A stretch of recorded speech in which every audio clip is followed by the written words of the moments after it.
The word to kind of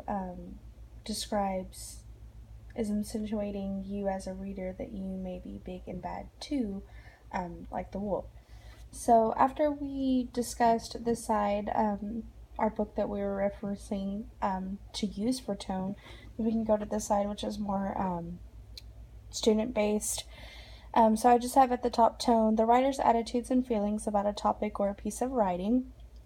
So some things the students can do is look for keywords in the text, just like we did on this side.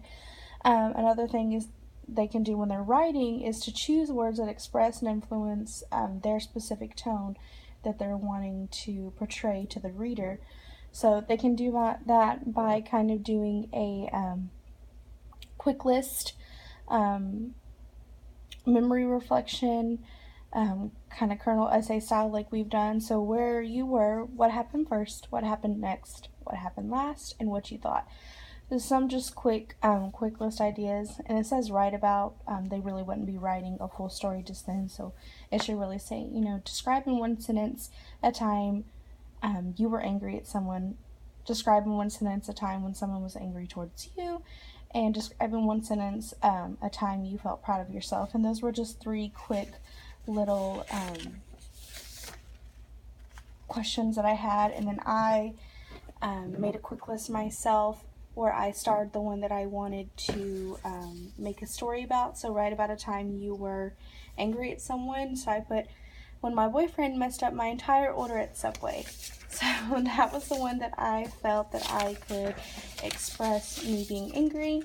And I will just read a little bit of that right now, and I have underlined some of the words or phrases that make it seem that I was angry. So I titled this, Watch Your Tone. It was another long day of working and going to school when stumbling into my front door with a sigh of relief. I did not have a drop of energy left in me, except the desire to unravel my Subway sandwich and devour it in one single bite.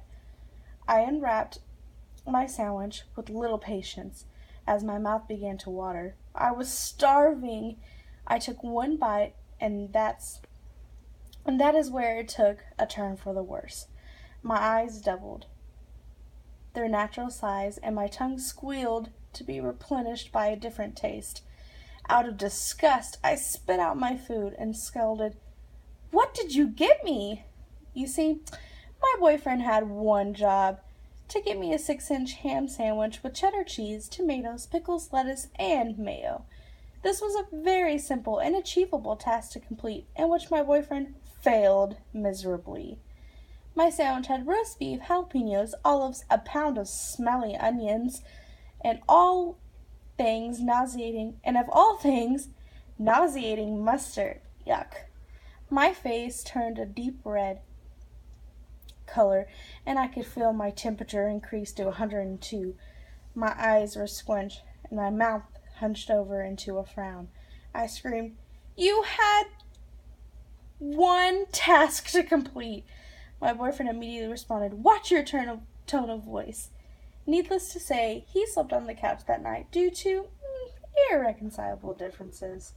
So that story just kind of shows how I was angry, and it describes how I felt and how I looked, and even what I said.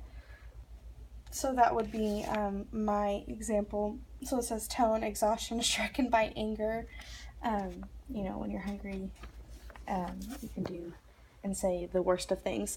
So that would be my example. And then I also have from the book Fun Size Academics, I have the voice example writing trait where a student was writing about a humorous experience or memory that he had, and we would just go over this in the small group and kind of underline what phrases or sentences or words helped the reader understand that this writer was trying to portray a humorous tone.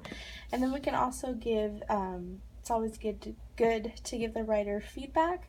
And so how to help this student, we could say, describe more how your best friend always asks you to do the most challenging tasks. Describe how you felt when running home with no pants on, because the reader excuse me, the writer did state that, but as a reader, I would just like to go more in depth about how you felt emotionally running with no pants on. Also, use metaphors and similes, and then we picked one sentence in the text that said, I ran to the fence and started to climb it, and we just kind of changed it a little bit to make it sound a little bit better. So it says, I started to climb it as frantically and unstable as a squirrel. So talking about climbing the fence, and when you think about climbing the fence, I think squirrels climb the trees. So that's just my mini lesson in a nutshell, and I hope you enjoy it. Give me some feedback. Thank you.